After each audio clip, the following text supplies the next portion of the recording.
I would maybe take the two challenges and also that lead beautifully into also my advice, major learning points that I would give to others as well who are interested in the power of technology, but they feel that they are not there yet and maybe they don't trust themselves. And that was a huge shift for me because I understood that even though I don't see myself like this, others do see me just because of me demonstrating growth mindset. Meaning that even though I was not good at that field, I demonstrated curiosity and believing that okay, I can understand something by just searching and testing stuff as opposed to going through some formal education. I got 100% full into no-code development, and when generative AI came in, it was a very, very natural step forward, I would say, because generative AI, I believe, works beautifully with no code, with various automation platforms, with Airtable,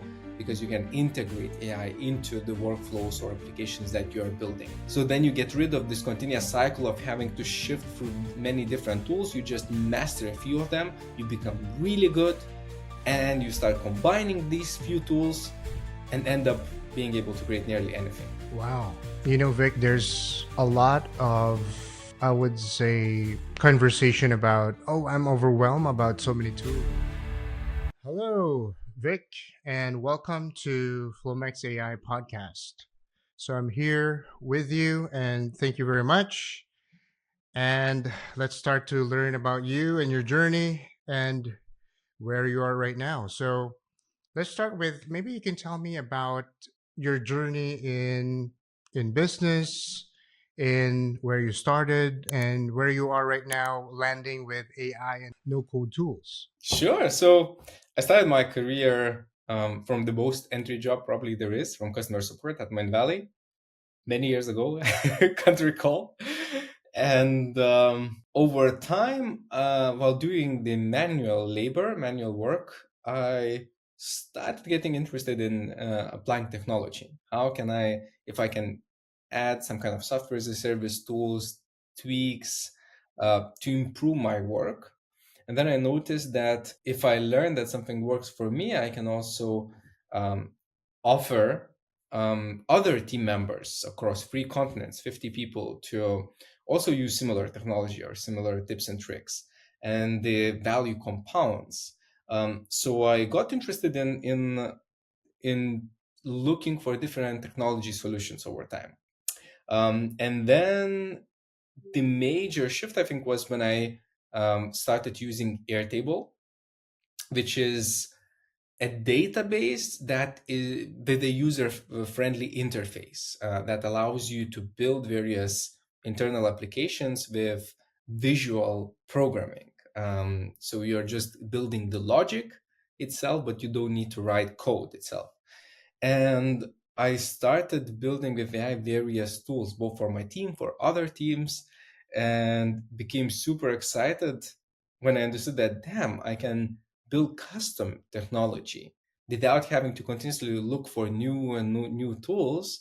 I can build custom technology with a no-code solution like Airtable. That has a steeper learning curve at first, but if you learn it, then sky is the limit in terms of what you can build. And after falling in love with such a creative, logical process, I understood that I don't want to do management so much anymore, because after customer support, it became head of customer support, head of customer success, product development of Mind Valley, head of localization, but it was so many team meetings and people management, and I didn't have enough time to create. So at some point, I decided to completely change 180 degrees my career, and contacted Vision, founder of Valley, and told, dude, I want to do no code development full time. At first, he was not sure if it makes sense. He said maybe 40% or 50%. But once he started seeing results of Airtable, and then I started learning other tools, how to build applications, various MVPs for Vision, instead of having to to invest millions of dollars, the technology team, I could just build some app prototype in a few days. I got 100% full into no code development, and when generative AI came in. It was a very natural step forward, I would say, because generative AI, I believe, works beautifully with no code, with various automation platforms, with Airtable, because you can integrate AI into the workflows or applications that you're building. And this way I became an expert in so-called applied AI. So I'm not that smart to dig deep into large language models. There are much smarter people than me, but I became an expert in applied AI. So how you can take different AI tools, different AI APIs, and apply across a wide range of use cases, functional areas, and industries. Well, that's a great journey, and I'm so intrigued in how you maneuvered in from no code and really inspiring story from what you just mentioned. There will be a lot of viewers that will be resonating with that message because a lot of entrepreneurs right now wants to adopt AI. They just don't know where to start, or maybe they just we do have this over analysis paralysis, right? So I think that there's so many fears, there's so many obstacles, and probably because of what is going on right now in terms of the news, things are so fast, and I really love your story from just coming from customer support and just right now you're becoming where you can really apply AI, no code tools, generative AI, and I think, in my opinion, um, that would be much more valuable versus you having so many tools that you don't even know how to use them and applying it to a specific solution, workflow, or any problem that you have in the business. Well, maybe you can share with me, like, what was your biggest challenge that you faced, like, before discovering no code tools, right? When you started with Airtable, as you mentioned, what was your biggest challenge since you were in customer support, right? You have no tech background back then, and of course now you're just completely a huge shift, right? As you mentioned, it's like a 180 degrees turnaround shift. So, what was the biggest challenge that you had? I'm curious. I would maybe take the two challenges and also that lead beautifully into also my advice, major learning points that I would give to others as well who are interested in the power of technology, but they feel that they are not there yet and maybe they don't trust themselves. And one advice and challenge would be in terms of mindset, another very practical. So, talking about mindset, for me, major shift happened when two major shifts. One, so first of all my life I have been complete untechy guy, if you can express like this. I didn't trust myself that I can do anything with technology. Even let's say to reinstall Windows, I relied on my friends. And then when I joined customer support and started applying various tech tools to improve our processes, people started seeing me as the tech guy, techie guy. And that was a huge shift for me because I saw that even though I don't see myself like this, others do see me just because of me demonstrating growth mindset. Meaning that even though I was not good at that field, I demonstrated curiosity and believing that, okay, I can understand something by just searching and testing stuff as opposed to going through some formal education. So that was this first mindset shift when I understood that through growth mindset, you can learn whatever you want and you can change the way people perceive you and then overall the way you perceive yourself. Then there was second shift when I was talking to one of the best developers at my valley, and I was telling to him like, dude, I'm so jealous for you. You're all so smart, you developers. You can build applications, various solutions that work like magic. You click something and it just works. And he said, Vykintas, what are you talking about? You are already a developer. And I was like, no shit, dude. Like, I don't know how to write code. Actually, until now, I don't know how to write code.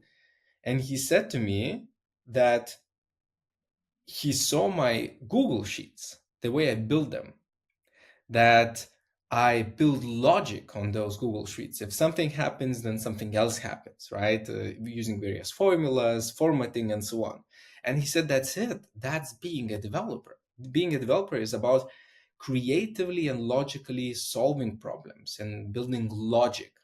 It's not about writing or understanding particular code. So he said that me developing on Google Sheets is just a different environment, different language, but it's still developing software in a similar way as he does that. He just uses Python or JavaScript, right? So that was the second major mindset shift for me when I understood that I don't need to limit myself if I don't know how to code. And technology is already so powerful that if I'm creative, if I develop my logical thinking, I can build a lot of stuff with visual programming, with no code tools. So this would be the first lesson challenge for me, and I believe could be valuable for others as well. Now, talking about the practical part, why I love no code so much is because I understood that it's a way to get out of that continuous cycle of looking, researching for new tools again and again and again. You know, when you're spending much more time researching tools, jumping on calls with people, thinking if you should buy or not, then trying to learn that tool, to bring your team in and so on. Instead of that, you can just select a few no-code tools and now generative AI tools and just really master them. And even though they have a steeper learning curve, but once you go over it, the flexibility in terms of what you can achieve is through the roof. So then you get rid of this continuous cycle of having to shift through many different tools. You just master a few of them, you become really good, and you start combining these few tools and end up being able to create nearly anything. So for those of your listeners who are feeling that they are behind in technology and artificial intelligence, I would give a very simple advice. Just get ChatGPT subscription and master using ChatGPT. Simple as that. How you can know if you master ChatGPT? Answer is also very simple. If you use ChatGPT at least 5 times per day, at least every single day, that means you're probably already pretty good at it. Because first of all, you understand the power of it. You understand that there are a lot of different use cases what AI is already great at. And you're not relying just on, using for search or something else, right? And second thing is if you use it at least 5 times per day, every single day, you start learning naturally. You get into a habit of using it, right? You start noticing what works and what doesn't. You start tracking major features that ChatGPT releases and start learning how to apply these new features. And instead of continuously just feeling lost and looking for new tools, you take one tool, you master it, and you feel every day like you're both learning and getting value. Wow. You know, Vic, there's a lot of, I would say, conversation about, oh, I'm overwhelmed about so many tools. I'm overwhelmed that there's new tools coming out every week. There's deep seek going on right now, and what's the tools that we were learning back then? Was it all in use or was it all in vain? So that's a pretty interesting advice that you have, because I could imagine the people in the most of the people who don't even haven't even touched AI in their lives, how difficult it would be to even just start start using AI. And I love the one that you mentioned about growth mindset. Mindset for me, in my experience as well, in my journey, is also very critical. If we don't change our mindset, we are just limited to what we can do. And I believe in what you just said. I think it's the shift of the mindset and also the identity through that journey. So I really love that. It resonates with me, and I hope that resonates with my audience as well for those two things. And I like the way you also structure your thoughts. That's pretty awesome too. I know that for us, we do have this.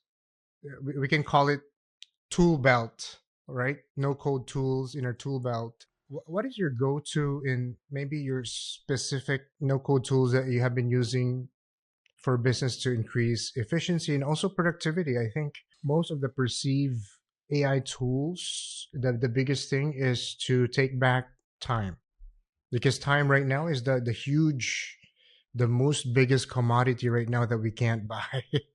So what is your go-to, like what are your probably your primary tools that you do use every day, um that really gives the big difference to the results that you can create?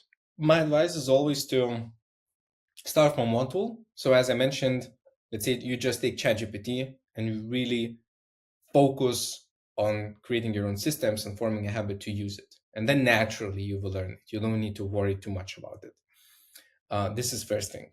And then once you master this one tool in terms of AI chat language applications, then you need to take other categories, choose one tool, and master that one tool in that category. So for me personally, it was, I checked, okay, so the other category that I believe is extremely powerful and important is having a database that you know how to use, that's very easy, that you could connect to various applications, various automations that you build. You could save your knowledge, you could manage your ideas and projects and so on. So for me, that was Airtable. I understood the importance of databases as well, and Airtable seemed like the best option because even though it has quite a steep learning curve, once you learn it, you can use for anything you want. Then when I mastered Airtable, I understood that now I want to connect Airtable and other applications that I use to get something done automatically, to get a bit out of just the limits of that Airtable provide. And then I understood that the second category is integrations or automation platforms. Here I decided to choose make.com, which is, I believe, one of the best in terms of cost to benefit ratio, reliability, integration platforms that allow you to connect a lot of different applications to move data from one place to another. You know, when something happens on Airtable, then something automatically happens on application A, B, and C. So I mastered Make. That opened even more opportunities. Then I understood that I want to be interested to be able to build applications, actually customer-facing applications, because with Airtable, I could already build any kind of internal app. Now I wanted sometimes to build customer-facing apps. And here I learned that there is no one tool that works for everything. So I learned a few, but also depending on the project interests. So for simple apps, I use Glide. That's very easy to set up and build. You can build literally an app in one day that works right away. For something difficult and complex, I chose FlutterFlow because all no-code app builders are on a spectrum. And FlutterFlow, Bubble, and so on, these are the no-code app builders that you can build nearly anything. And then over time, again, like depending on the project, depending on my interests, I notice other categories. Let's say scraping. Sometimes being able to scrape data is very important. So I chose a few tools there. And with generative AI, I understood that it's not enough to just use ChatGPT, which is an app that's already available out of the box. Sometimes you need to plug AI into your automations and applications. For that, I decided to just use OpenAI APIs. So it's same as ChatGPT, just the same models that you can plug into the applications that you are building. And make.com, Airtable provide very easy ways to tap into these OpenAI AI APIs and just build automations with generative AI inside of those automations. So I know that what I told now, I mentioned quite a lot of tools. It may be a bit confusing, but once again, let me remind you that choose one tool first. If you're talking about generative AI, choose ChatGPT. Or if you are a Microsoft Copilot, let's say Microsoft Suite user, choose Copilot. If you are a Google Suite workspace user, you can use Google Gemini. It's also very powerful. But choose one and just master it.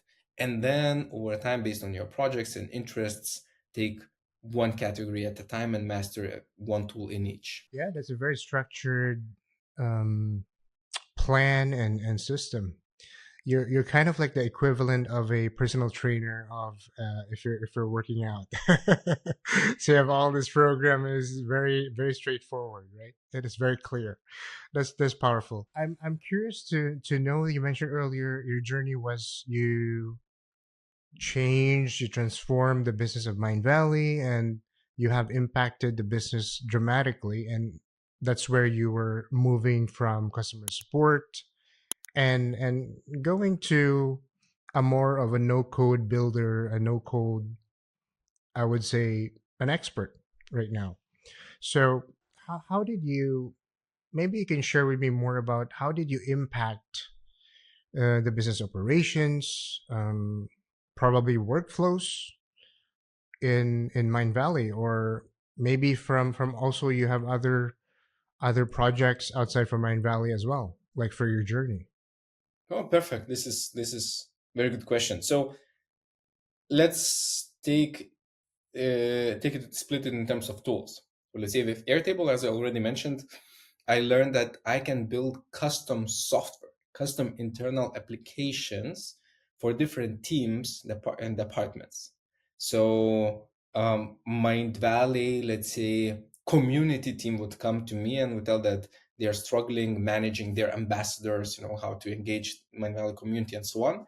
And boom, one weekend, and I build them an Airtable app that does a lot of things automatically, or at least it optimizes their processes. It provides full transparency in terms of all ambassadors, where they are allocated to, what's their activity, what's their experience, how do they reward and recognize them. Everything super structured, beautifully, with interfaces for the team to use and some automations in the background. Just built with Airtable, nothing else. Then some other team would come from marketing. I would do the same, but for marketing.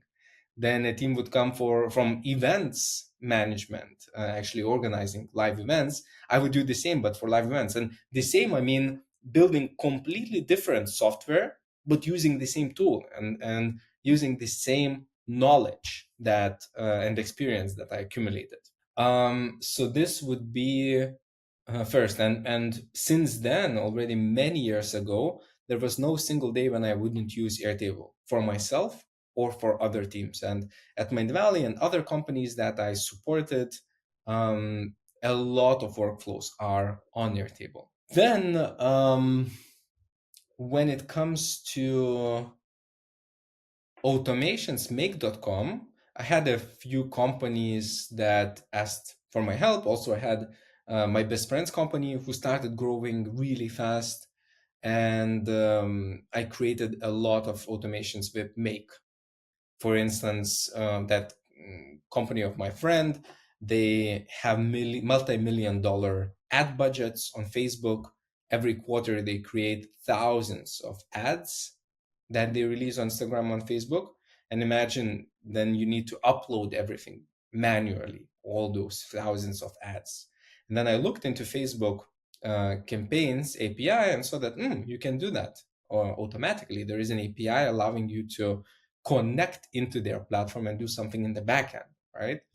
And I build them an automation that automatically uploads these ads, automatically creates campaigns, sends budgets, initiates them, and so on. This is just one example, but once you really master, again, a few tools, you start and you implement one project, you start seeing more and more opportunities. It becomes as a vicious circle in a good way, that you get inspired to work on more and more projects. When it comes to no-code app builders, so for Mind Valley specifically, I built, let's say, an app for Mind Valley events.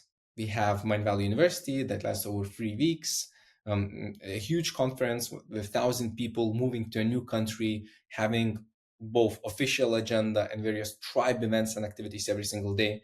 We couldn't find any software that worked specifically for what we needed, so I just built an app for us, and it works perfectly fine. When we released AI Mastery product, for instance, where I'm the author of the curriculum and I'm teaching about applied AI, the official Mind Valley platform, Mind Valley Quests, didn't have some features that I personally wanted as an author. So boom, I knew that I cannot rely on tech team. It's long timelines when it would be prioritized or something. So I just built my own application as an additional aid for my students. So what I love again about no code and AI is that it provides you this freedom of creativity instead of you having to go raise tickets, go to prioritization meetings, talk about stuff, and not getting, I'm sorry to express like this, but not getting shit done, but actually talk about stuff, right? I don't like that. I just like being able to go there and building whatever I need myself and not relying on these long cycles of prioritizations.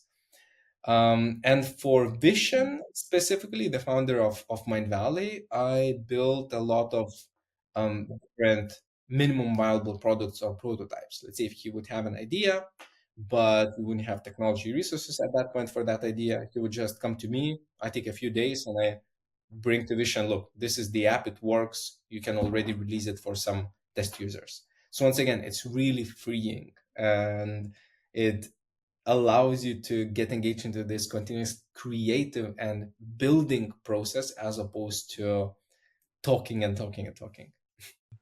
Yeah, I like that. I really love that. Like, we always say that you have to walk the talk. So when you're talking, you also have to walk. Well, application implementation is the ultimate key here in AI, and I do believe in that 100%. So that's amazing. Like you have built so many apps, and we just starting from Airtable, and you just as what you mentioned about your story, right? You started with Airtable, and you had integrations with Make and OpenAI and different, as you mentioned about Glide as well. So it's just amazing how you can quickly create that. And if if let's just say, if you're we don't want to scare our audience, but if when you started to a point that you were able to do that, were you how long were you, deep into generative AI, and what stage were you that you were kind of really were able to do that? I would say that the most important thing is having a project, never starting learning some kind of a tool without having a very clear project that you're trying, some kind of challenge you're trying to solve. So the way I learned Airtable is by getting various projects or challenges from different teams. And then when I would start building for them, I would often have a particular idea what I want to build, but then while getting into this creative process, I would find out about the features that I even didn't know exist or some tricks that I can implement. And in the end, I noticed I would always end up with something much more powerful than what I initially envisioned. And I would end up learning a lot. And these learnings start compounding because you can use so-called computational thinking. One of the parts of computational thinking is pattern recognition. So when you get a new challenge, a new project, you start skimming in your head through the previous projects that you had and identifying some patterns. I use this kind of approach to solve that challenge, and I can reuse it with some slight adaptations. Then you find another Lego brick that, I use this Lego brick or approach for this automation or this app, so I can actually adapt it and use to solve this problem. So the more experience you get, the faster, the easier it becomes because you don't need to create everything from scratch. You start reusing things that you have experienced before. And same applies, let's say, to learning to build apps with no-code tools. If you don't have a very clear project, it will be most probably a disaster for you. It's actually even though you don't need to learn how to code, but there are so many options, so many things you can do when you build an app that you will get confused very fast while just reading various help centers. So it's very important that you have an app idea, you select one tool which you believe is best for that specific idea, and you right away get ready, and start building. I believe this is the best process to learn. Yeah, it is amazing. And I'm just curious, like, because not all people are creative. And was it natural for you to have that creativity before you even, use computational thinking that you mentioned? Probably, maybe this was to some extent natural because I love that process right away, thinking logically and creatively and building stuff, as I mentioned. But once again, I didn't have any official education in this. Let's say I didn't even know about computational thinking initially. But once I found out about this concept, I understood that I have been doing that all along because it was coming through that experience. Maybe naturally, some things maybe not necessarily so naturally because I was just pushing myself to work on projects. So natural or not, I still believe going through so-called radical application when you're learning something is the key. And yes, we may have different ceilings in terms of what we can reach, what we can achieve with no-code tools and generative AI. But anyways, I doubt that any of us gets close even to these ceilings. So I would say that it's not so important if something is very natural for you or not. If that's my understanding of, as long as they can learn computational thinking, whether they're not creative enough, they will still be able to get to a point that they could create and build something and be creative about, as what you mentioned about solving a specific project, a specific problem, a specific workflow. Do you think that they can learn by either computational thinking, or some other process that they can learn creativity in terms of finding to build that solution? Yeah, absolutely. I think the most important thing is excitement. If you feel excited about that, then naturally you will find a way. If not, then yeah, then better don't go too deep into no code and generative AI. Just learn the simplest tools, as I mentioned. Let's say ChatGPT, and you will already get a lot of value. But if you feel excited about this creative process, about using technology, then this is only thing that you need, in my opinion, because excitement will be this thing that will bring radical application to you. And if you radically apply something, you will learn along the way. There is a phrase by Picasso that inspiration exists, but it has to find you working. That's so profound. And because I'm really wanting to ask your opinion about when when a CEO or someone who is heading the company, sometimes some of the task will be delegated in a certain extent, in a certain degree. So even for a CEO, for them to adapt, they could start with a tool which you mentioned, maybe ChatGPT, like a large language model. And for you, is that a good start? And would they stop there, or would that be enough? Or what's your take? Very good point.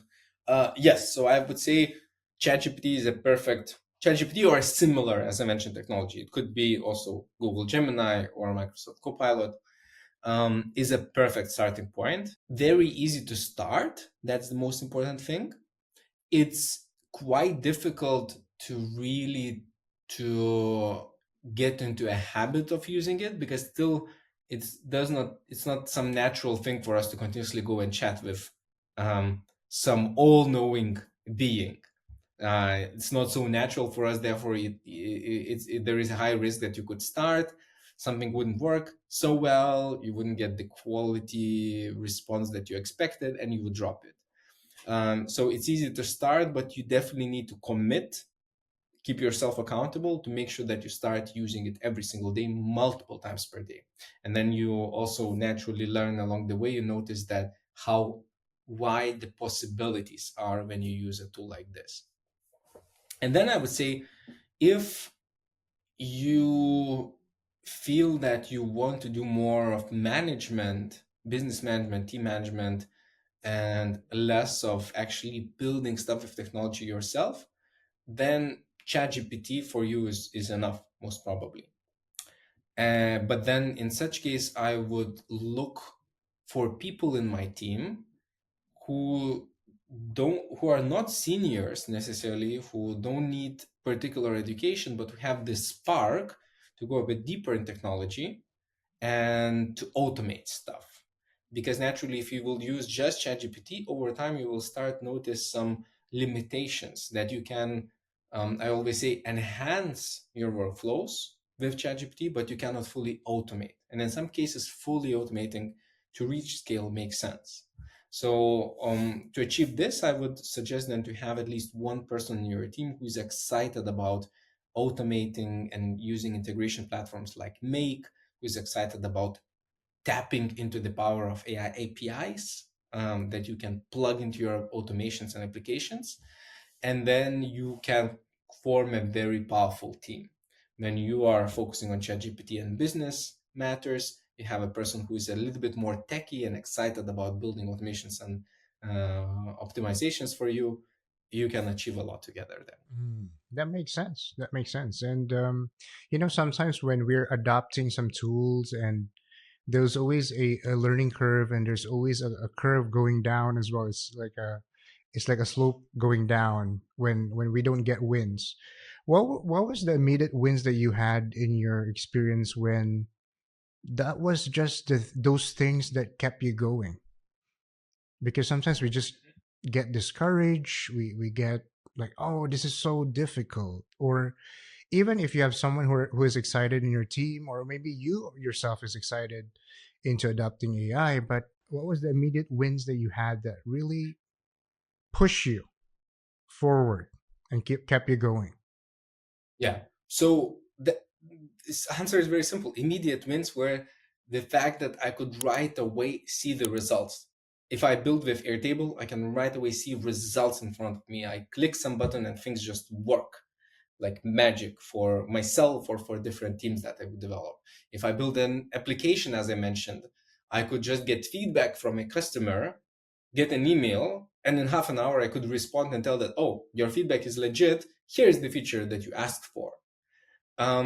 So this ability to right away focus on creating value was the thing that has kept me going throughout these years and getting to the place where I am now.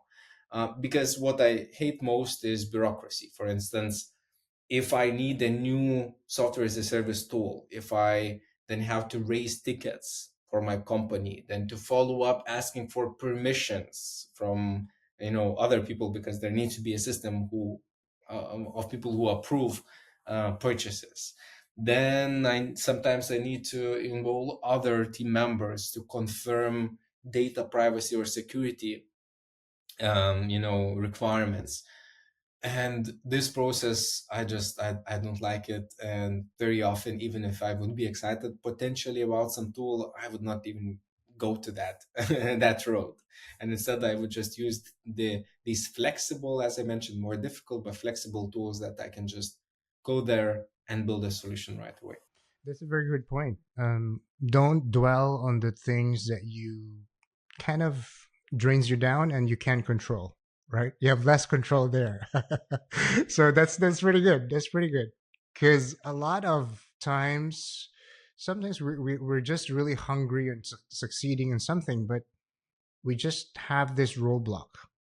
We have a bottleneck. We have some problem that we just can't solve, and if we need to solve it, it takes time as well, and that will drag us down. which that's a good point of your experience. Pretty good. And um, I understand that you mentioned about, you can automate things, and there are a lot of concerns about, oh, we can do automation, but what about personal touch? So what's how do you balance automating processes and also at the same time maintaining the personal touch with your customers?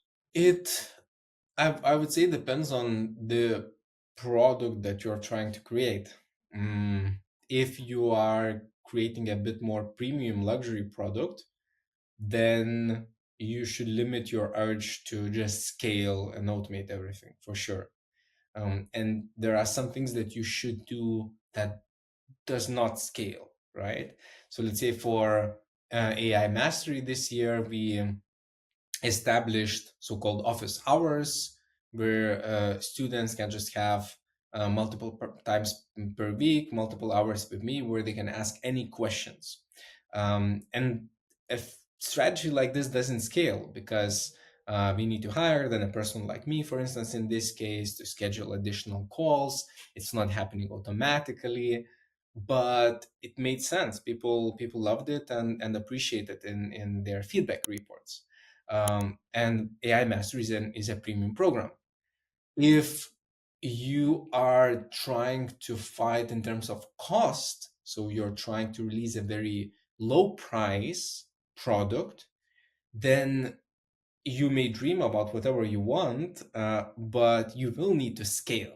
You will need to automate as much as possible. It's just the rules of the game. There is no other way because you will not get a profitable project.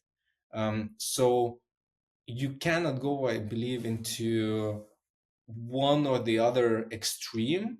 You need to be able to adapt to the situation that you're facing.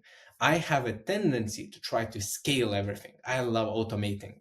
But over time, I learned that one thing, what I just mentioned, sometimes product requires you not scaling and keeping some things manual. And another thing I noticed that sometimes, even though automating seems great on the surface, what we often tend to fail to understand is that when you build automations, one thing often in the end, it's more difficult than it seems at first sight. Very often you get hung up on some small annoying details that take you hours to resolve that you didn't expect initially. And we often forget about maintenance, understanding that yes, you can build an automation at the moment, but what if the API that you're using changes? Boom, it breaks. What if, let's say, you plug Airtable in one of the steps in your automation and some team member changes something, some field on that database, and boom, it breaks? What if you overall change a workflow or a process and then you need to rebuild that automation? So over time, I learned to critically evaluate, does it really make sense to automate? Or maybe you should focus on a low hanging fruit.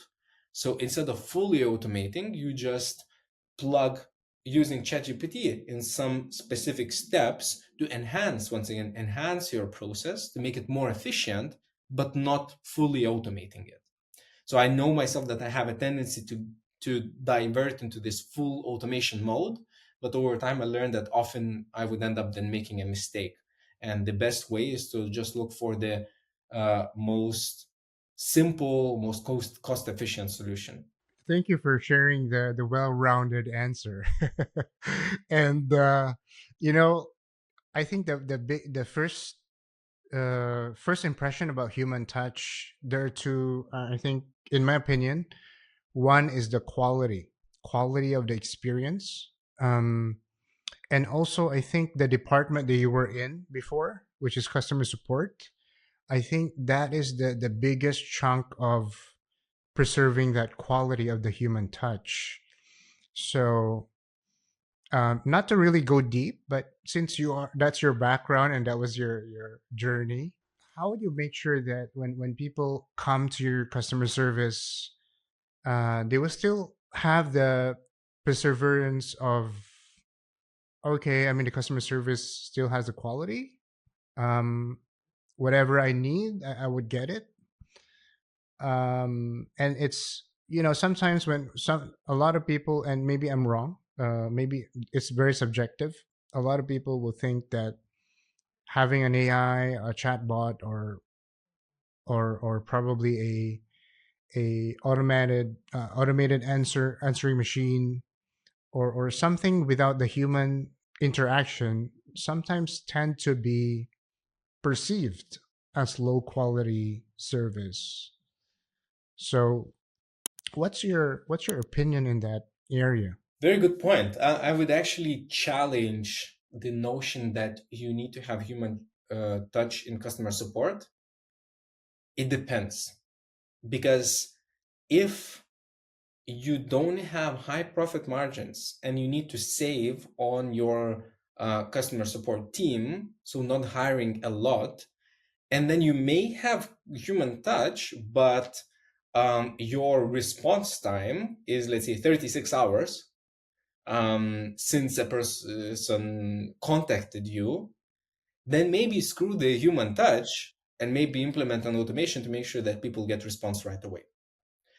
Because we always need to understand that it's not just about human touch. There are other variables at play that are equally or more important than human touch. Because when people are complaining about AI or technology in customer support, and they ask, I want human, I don't think they want human necessarily. They just express like this. What they want is that it would be easy to get in touch, that they would get a response as soon as possible, and that it would be a seamless experience. What I mean by that is, before generative AI, we already tried to build to use chatbots for customer service, but in most cases the experience was pretty bad. It would not understand you. You start getting in circles, and then especially if the managers made the decision to make it difficult to reach a human being, that would that's what would cause the frustration, and people would tell, I want a human touch. I want to contact a human, but not because of the human itself, but because of the badly implemented technology experience. So now I believe with generative AI, you can really build very high quality experiences where you deliver on all these variables. You can respond right away. You can avoid this going in circles because it's a natural conversation in musicians when you can ask questions. You can build beautiful human in the loop system so that you would recognize, and maybe a person potentially getting a little bit annoyed or AI cannot answer the question, that you would create a seamless, beautiful transition to bring your customer to a human, right? The most important thing is that there would be no break in between this transition.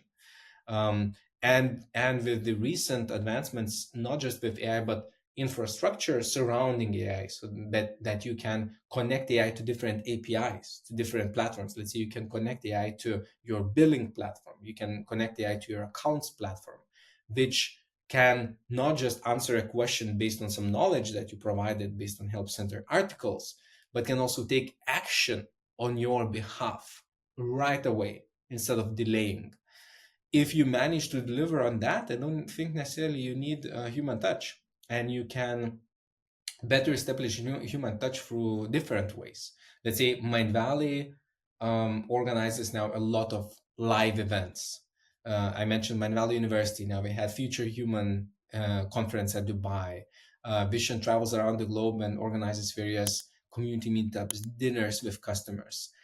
That is high quality customer experience when you are proactively building value as opposed to trying to um, solve a problem that a person has at that point. Yeah, good point. Yeah, now I have more clarity. It's not about, I'm also learning along the way from you. And the amazing part is, yes, you're right. It's not about having the AI solution. It's about how they created and build that AI solution that resulted the bad experience. So the running in circles, also the resistance of connecting the human. That's the biggest thing, the worst experience. And by the way, I made these mistakes myself because when I was leading customer support and bringing technology to customer support, I was driven by my KPIs, my vision that I wanted to reach particular self-service numbers and was trying to hide ability to contact directly. And sometimes it would backfire. And then you would start seeing complaints on the internet about how bad your customer support is, even though you believe you are making it better. But if you try to hide um, ability to contact your customer support humans because of your KPIs, then you may screw it up pretty badly. Yeah, and that's right. And I just wanted to connect what is happening in the world as well, right? Before restaurants, we are used to being served, and now we do have those self-ordering kiosk machines or QR codes that you can just order from the system, and then uh, your order will go to the kitchen, and then it just prepares the food and deliver it to the counter, which you will be the one to pick up the food. So it's kind of automated in a way, and also I don't. For me, in my experience, I don't see that the customer experience has been diminished. It's just more efficient, more fast, more quick, and I get what I want. I don't need to speak to people who are very slimy and selling me something on the counter. You said very well that you get what you want, because I doubt that any customer at some point thinks like, oh, I would like to get in touch with a human being from this company to converse live about this problem that I have. No one has a need like this, right? You want to get in touch with your friends, with your family members, networking opportunities, and so on. When you're contacting customer support, you want to get some problem resolved or some question answered. Human touch is an add-on that's beautiful, but it's not a necessity. Necessity is that you get your problem resolved as soon as possible in the most efficient way.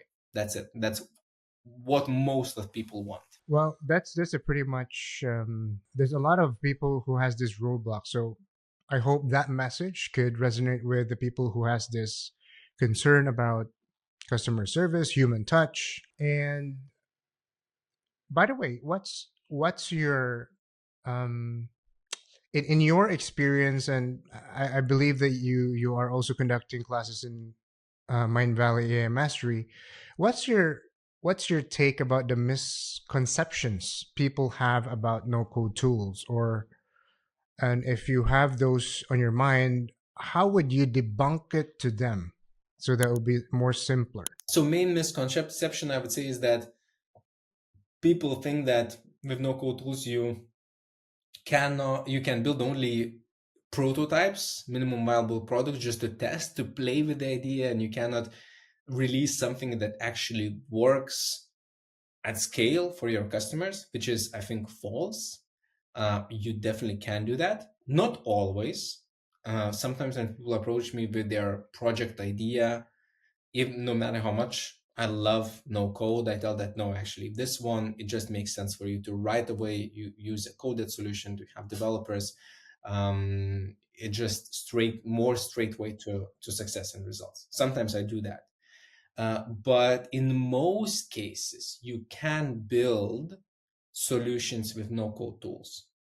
And sometimes I also get people who approach me with their startup idea and they tell like, yeah, Vykintas, could you recommend me a no-code tool? I have this idea of this kind of social media platform or something. And it's very important for me that this tool would be scalable, that it would work at scale with lots of people and so on. And my question then to them is it really the key focus for you now at this stage when you haven't even tested your idea? You have no idea if anyone wants to purchase it. You have no idea if anyone wants to use it. You have no idea what features actually matter for your users and customers. And you are thinking about scale. So, dude, better use no code, release your app and features as soon as possible. That's the most important thing. as soon as anything you can build in a few days, just release it to actual users, actual people, get their feedback, collect data, and then iterate along the way based on that data, not based on kind of imaginary ideas that you have in your mind. Because in most cases, you'll find out that what you imagined was not right. It's not actually what your users are looking for. So this iterative, fast iteration process is key in business, key for startups. And I'm always telling that if at any point you face a situation that the app that you built so far and released is really not cutting it in terms of scale for your users, that's a great freaking problem to have. Okay, that means you confirmed your idea, you have users who use your product, then it's very easy for you to raise money, hire as many developers as you want, and rebuild the solution on whatever other more scalable platform that you want. But have in mind that even this rebuilding will be much faster and much easier, because you will already have a lot of learnings. You will know what works, what doesn't work.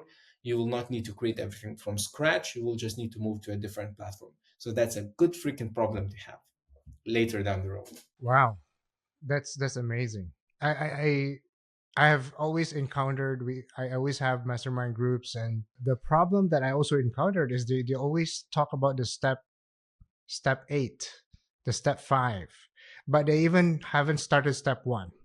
So that is so profound, because if you are building a solution or you have an idea, um, just by throwing it in the market and test it out and get a feedback, and for you to iterate, I think that's a game changer for a lot of founders.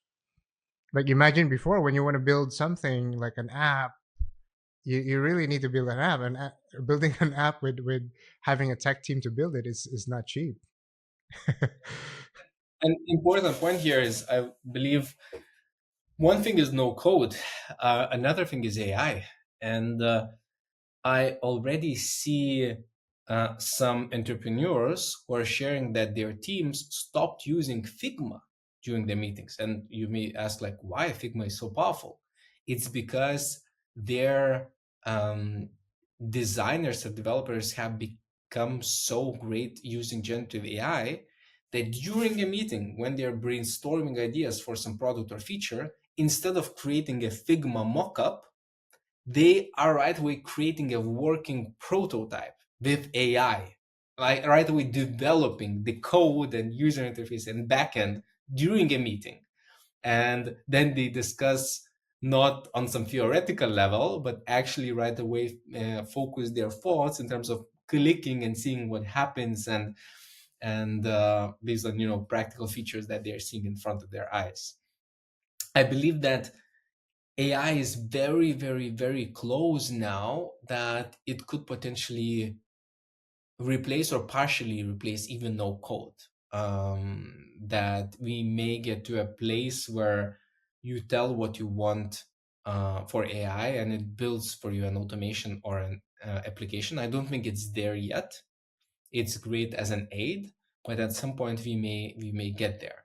Now, of course, when I tell this, some of your listeners may think that, oh, then maybe it's not worth for me to learn all these no-code tools and or to understand how to code. Maybe I would still say that we don't know what will happen. And always, if you have experience in building apps, let's say before generative AI with no code, or maybe you're a developer, whatever, you will be much faster to pick up new technology and to update your workflows, and you will be still ahead of others, even if something that you just learned may become obsolete partially. I wouldn't worry too much about that. And I'm ready for AI to make me obsolete in terms of building apps. I understand that at some point, probably I will not need to use no code tools anymore to build apps, but that's totally cool with me. Wow, amazing, amazing. I've learned so much just for this session with me. Um, I'm curious too. Like, you mentioned about staying ahead of the curve, staying ahead of the competition. Um, and how do you see no code tools evolving? Because right now, as you mentioned that AI is coming in and maybe replacing no code tools. Um, how would you what would you recommend or advise to entrepreneurs or the people who wants to learn no code tools or AI? Um, would you want them to scrap no code or just jump into AI directly or combine both? I would say combine both. Have in mind that no code will also not go away completely, because no code will, and already does, plug generative AI inside, right? And have in mind that generative AI or working with AI through chat interface is also not ideal, because sometimes on a no code visual programming interface, it's way faster for you to actually drag and drop something or to click a few buttons, as opposed to try to explain to AI what you want to achieve through a chat interface. So even if AI can do something, it doesn't mean it's more efficient and faster if you already know how to use no code. Plus, no code itself implements AI features. And I already see no code app builders, let's say, implementing AI to allow you to create custom widgets or components on your app just by explaining to AI what you want. So I believe it's a beautiful merge, taking the best of both worlds, and you don't need to worry about switching now suddenly. If you're using no code, don't worry about switching to coded interfaces with AI. If you are a coder, if you know how to program, don't worry about switching to no code, and maybe focus on just making sure that you get AI to help you as much as possible to really optimize your coding workflow with AI. So the important thing here is not to panic and switch too often between platforms, and just to keep using your tools to really become expert in the main tools that you have selected, and keep an eye open on the market just to know what's happening, what new tools are appearing, and making the switch only when you see a very, very strong case to make that switch. Because if it's just something you're using some tool, let's say I'm using Make, and Make doesn't have conversational AI agents as a feature. It's great at building automations and plugging AI into it, but it doesn't have a feature to easily build chatbots, right, with Make. And some may think that, oh, I need to now switch to, let's say, N8N because it just provides both of the two. I think that would be a mistake, because one thing, the tool that you are using may soon release a feature that you are missing. Another thing, there may be some features that they are working on that you don't even imagine, and once they come out, it may be game changer. Third thing is, moving to a new platform is very costly in terms of the learning curve and in terms of moving your automations or applications to that new platform, right? And third thing, or fourth thing already, in most cases, when you get excited about some new tool, the reality is not as beautiful as it looks on the side, on the sales page. And when you actually get and start using that new tool, you start noticing a lot of limitations that you were not aware of. That's very important to recognize. So that's why limit your urge to switch too often and capitalize on your strengths that you already have. Awesome. Awesome. And let's just say, hypothetically, there's a tool that you're used to. There's a new tool that just came out, but it has this unique selling proposition.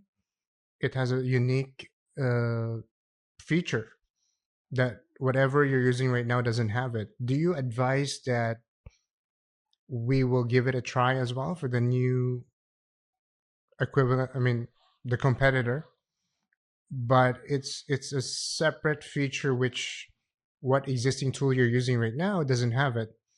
Do you recommend to play around with a new tool or but still stick with the original? I mean, the existing that you're using, and have both subscription at the same time to just to test it out, or what do you recommend? Yeah, it's a very difficult question, I would say, because on one hand, I just told not to switch too often. I think that would be the worst case scenario. I see, especially new people who are getting into technology, that they are seeing this tool. Maybe I should drop make.com because there is this new AI integration platform and this new AI integration platform and so on. And I think that's one of my major strengths compared to people who are just entering this world of technology, generative AI, no code, is that throughout years, I learned to critically evaluate and limit my urges, right? And understand that, okay, it's better to have a continuous journey with some selected tools and implement them. But on the other hand, of course, it's you shouldn't go too much to this extreme and then become closed from other opportunities that appear on the market. So you should remain open, but whenever you make a switch or you decide to use some kind of other tool, you should critically evaluate um, how many use cases do you have.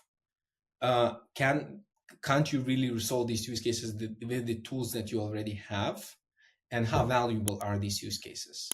And how easy it will be to learn this new tool, to apply it. If you evaluate that, yeah, if I bring this new tool, yes, I'm not 100% sure if it will work, but it will take me 5 hours approximately to test and so on, and I'm good with this time commitment. And I see potentially 5 or 10 use cases for this new tool if it works. And if it works, it provides me with 20x ROI in terms of what extra I would pay for the subscription feature. Then yeah, sure, go for it. So I'm continuously looking for new tools and putting in my notes, but I'm trying to test new tools only when I have a particular project or challenge I want to use that tool for, not just randomly that I see just a shiny new tool and I just right away drop everything and go to test it. That's so profound because, as you mentioned, you can control your urges, and I can imagine a lot of people can't because Yeah, there's a yeah. shiny For me, object, very difficult as well. Yeah. shiny feature, right? Your point was very excellent in this situation because when we just look at the feature without looking at the use case, that doesn't actually make sense.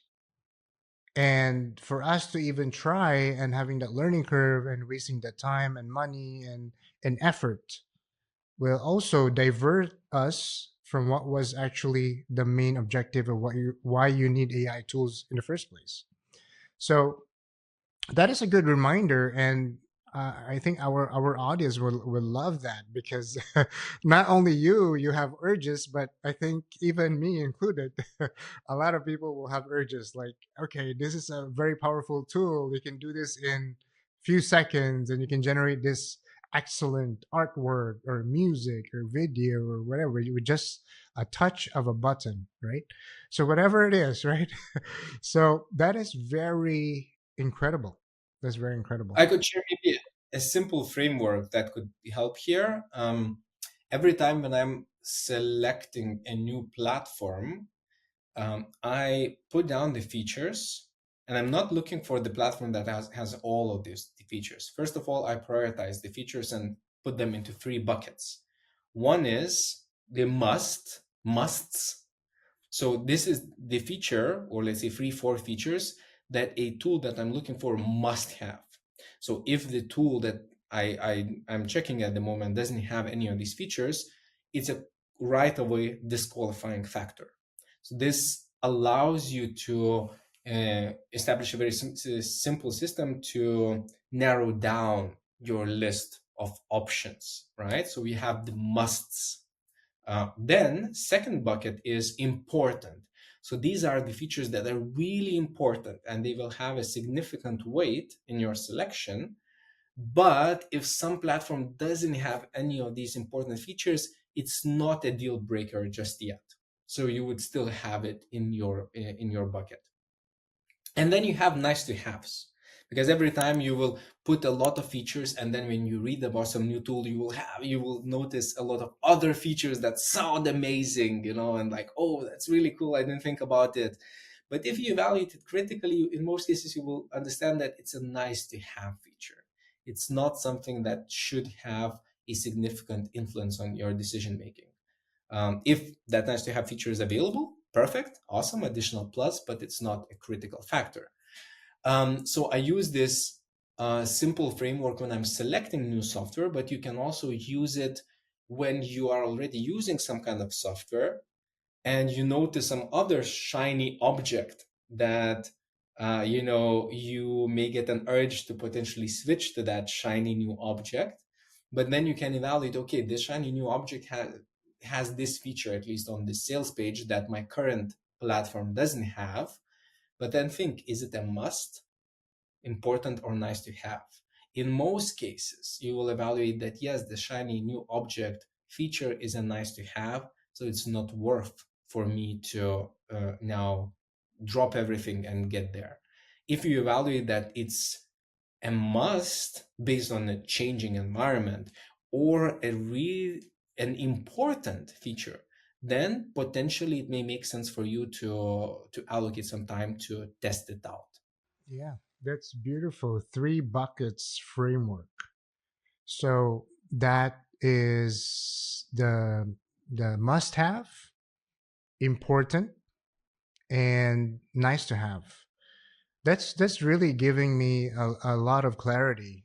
Thank you for that, Vic. And I would also love if our audience would love that, because we have to save our urges for getting swayed into the new tools, and oh, this is cheaper and this can do more, or it's so many things that you can be attracted with the shiny objects. I saw a lot of people, who get like, oh, this integration platform is cheaper than Make or Zapier. And then they get there and they see that it's breaking. You need to invest time then fixing, maintaining, rebuilding. And you, along the way, you learn that yes, it's cheaper, but in terms of how much time it requires of you, and how it affects reliability and quality results, you end up paying 10 times more in the end. I'm just curious, and I don't want to go deep too much on your framework, but I have the sense that reliability is one of the must have. But what are the examples that you can share for maybe one or two things that is a must have for choosing an AI tool? Usually I think in terms of must have, important, nice to have, in terms of specific features. And then these features will be very different depending on your needs and on the platform you're looking for. If you're looking customer support platform, for marketing platform, sales, or something. When we talk about more general principles in terms of musts, importance, and nice to have, I won't tell anything significant. I would guess that you guys are not aware of yet.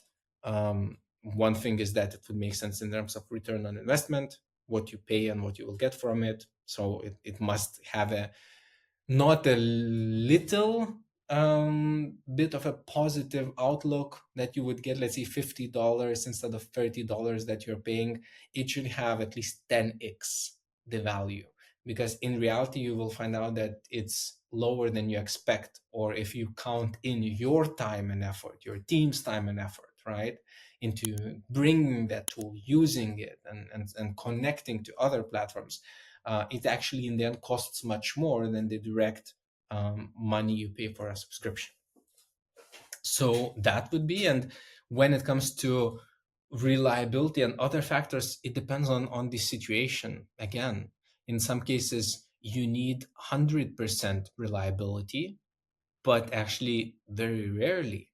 And sometimes if you will want to uh, aim for 100% reliability, you may face huge opportunity costs, that you will end up choosing either a tool that's most expensive and it's not worth this additional diminishing returns that it provides, or you will end up not using or implementing anything and going with the old approach. So you, depending on the situation, you need to decide what's the acceptable margin of error, because there will always be errors when you build automations or other things.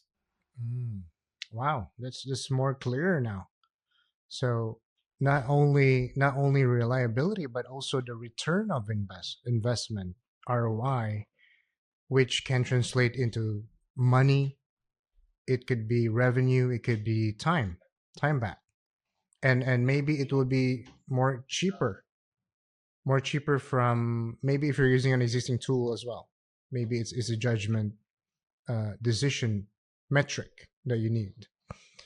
Pretty awesome. And it's we have been in this talk for quite a long time, and we're going to more into you.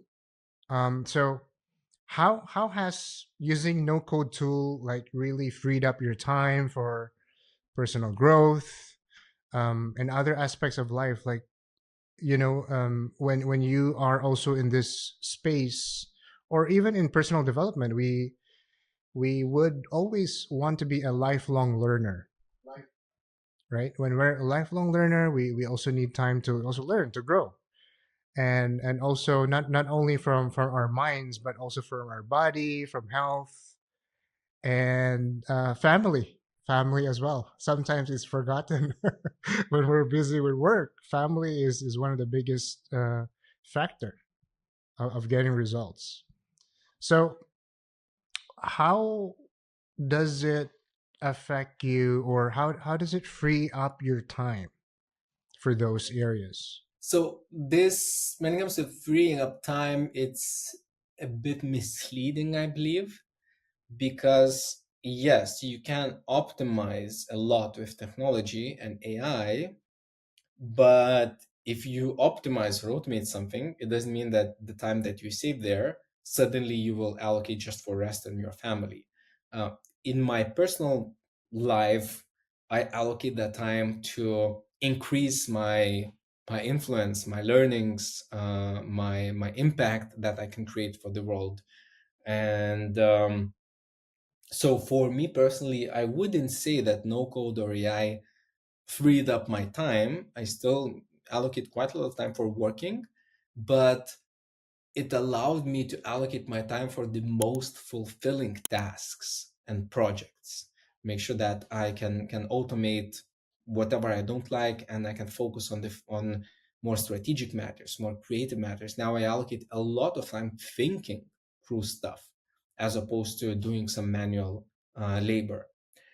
But this depends on your needs. If you don't want to work a lot, and it's very important for you to free up as much time as possible, unless you have an aim to work for a few hours per day, then yes, then you can put a constraint like this, and all the time that you save through no code and AI, you can keep yourself accountable to make sure that you use that time for the things that you aspire, as opposed to you using that time for more work. So it depends on your needs and aspirations. Beautiful. High value activities is the key. And I think a lot of entrepreneurs, they have this firefighting scenario all the time instead of focusing on the high value activities. So that I would say that's pretty positive. Not necessarily to free up the time, but also focusing on innovating the business, or um, thinking strategically and planning. So the high level activities would give the biggest impact for a company. So it goes back to the 80-20 principle. Focus on 20%, and that 20% will then help you with the 80% of the results, the high impact results of what you're doing. I'll provide an example. For instance, when I'm preparing my trainings, I don't like so much creating visuals for my trainings. It's cool, but not my cup of tea. And if I need to spend a lot of time to create visuals, I don't feel good. Therefore, for instance, I plugged generative image AI to create images directly into the platform where I create my presentations for my trainings. And there I just click a button for each of my slide or part of the presentation. And depending on the content of that slide or item, it creates an image and automatically saves it there and uploads. So I don't need to go to other apps, let's say Midjourney, to enter a prompt manually, to wait until it gets created, then to select the best option, then to download it, then to take it and move to this new platform and so on. Instead, I automated that it would create images for me. Does it create ideal images? Maybe not.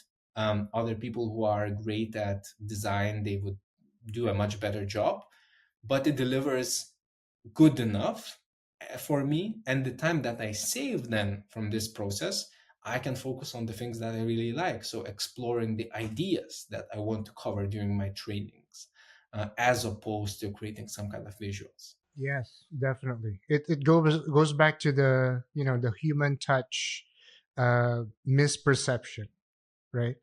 So people focuses on, oh, I need to be served, right? But actually it's not there. It's the experience on how we are solving the solution. We don't get a go around of a solution. We just get the solution being solved right away if you have a problem. So thank you for that thought. And well, thank you for this podcast, and thank you for sharing your knowledge, your wisdom.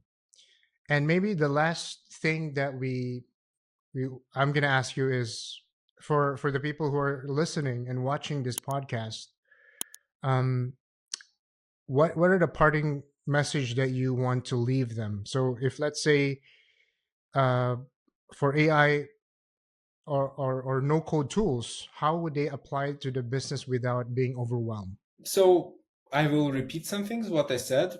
Most important thing, don't get into paralysis by analysis and into continuously being carried away by shiny things. Select the tools that you like, one by one, master them, and try then to focus on your strengths. As I mentioned, my strengths: Airtable, ChatGPT, OpenAI APIs, Make.com, and so on. So a few tools that are my strengths, and I can build anything I want. So this would be one thing.